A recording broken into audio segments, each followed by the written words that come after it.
how to hide the internet hotspot in Android. So if you want to hide the internet hotspot in Android, then what you need to do is first open up your settings application. Once you open up your settings, now you need to scroll down and go with the network and internet. Under network and internet, you will have hotspot and tethering. Tap on it and then go with Wi-Fi hotspot. And here you will have this kind of interface.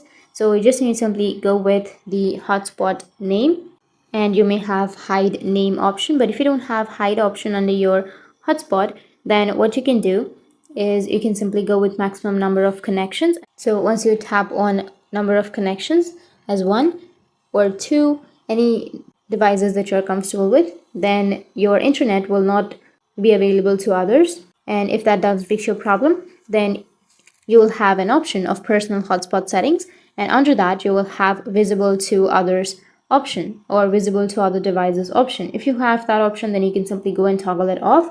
Once you toggle it off, then you will hide your internet hotspot. So that's it, and if you have any questions, feel free to comment below. Thanks for watching.